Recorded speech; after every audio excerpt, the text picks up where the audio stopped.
বন্ধুরা, আজকের ভিডিওতে আমরা দেখাবো আপনারা কি করে মোবাইলের মাধ্যমে এই ধরনের 3D থাম্বনেল তৈরি করতে পারবেন। তো চলুন শুরু করা যাক। প্রথমে পিক্সল্যাব অ্যাপটি ওপেন করবেন, তারপর এখানে 3 ডটে ক্লিক করে ইমেজ সাইজে ক্লিক করে ইউটিউব থাম্বনেলটা চুজ করে নেবেন। এরপর ব্যাকগ্রাউন্ডটি নিয়ে নিতে হবে, তার জন্য এই অপশনে ক্লিক করে কালারে গিয়ে ব্ল্যাক কালারটি চুজ করে নেবেন, তারপর ওকেতে ক্লিক করবেন। এরপর একটি স্টেজ পিএনজি অ্যাড করতে হবে, তার জন্য প্লাস আইকনে ক্লিক করে ফ্রম গ্যালারিতে গিয়ে এখান থেকে স্টিক পিএনজি অ্যাড করে নেবেন এবং তার পজিশনটা সেট করে নেবেন।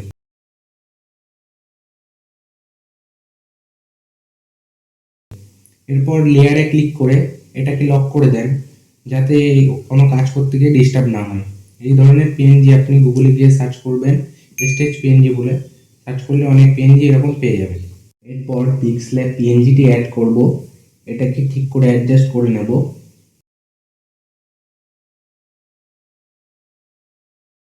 তারপর এই অপশনে ক্লিক করে এসে 3D শেপে ক্লিক করে এনাবেল করে দেব।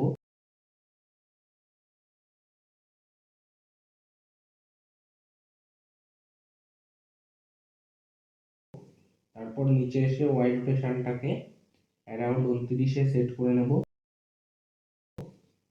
তারপর আবার উপরে গিয়ে ডেপ্থ কিছুটা বাড়িয়ে নেব, অ্যারাউন্ড 21।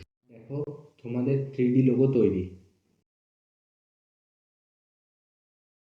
এরপর কিছু থাম্বনেল নিয়ে নেব এবং তার পজিশন সেট করে নেব। তারপর এই 3D রোটেট অপশনে ক্লিক করে এই দুটো অপশনের মাধ্যমে থাম্বনেলটা রোটেট করে সেট করে নেব।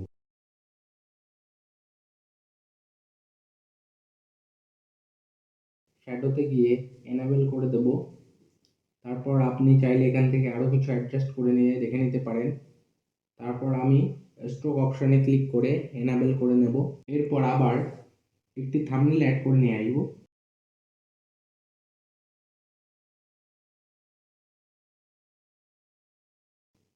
এবং এটিকে একইভাবে রোটেট করে নিয়ে এটিকে পিক্সল্যাব লোগোর পিছনে পাঠানোর জন্য আমরা এই টু ব্যাক অপশনে ক্লিক করব। তারপর একটি লাইট পিএনজি অ্যাড করব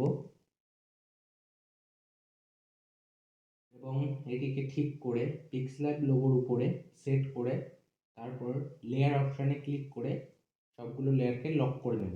এরপর টেক্সটে ক্লিক করে টেক্সটে গিয়ে লিখব থাম্বনেল। এরপর ফন্টটি চেঞ্জ করে নেব।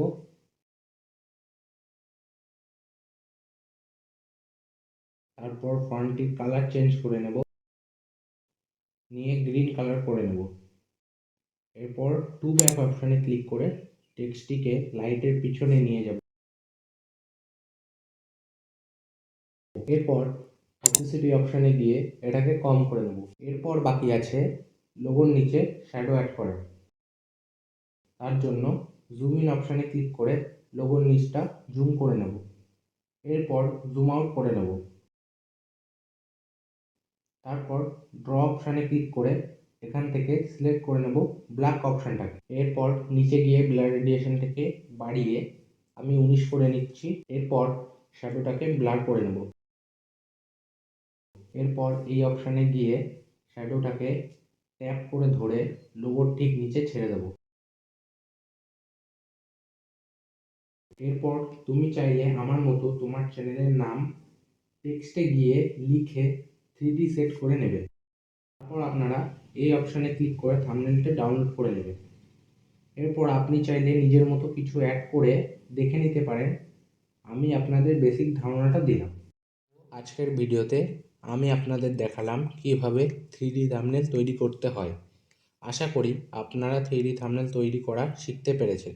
তো আজকের জন্য এই পর্যন্তই, দেখা হচ্ছে পরের ভিডিওতে।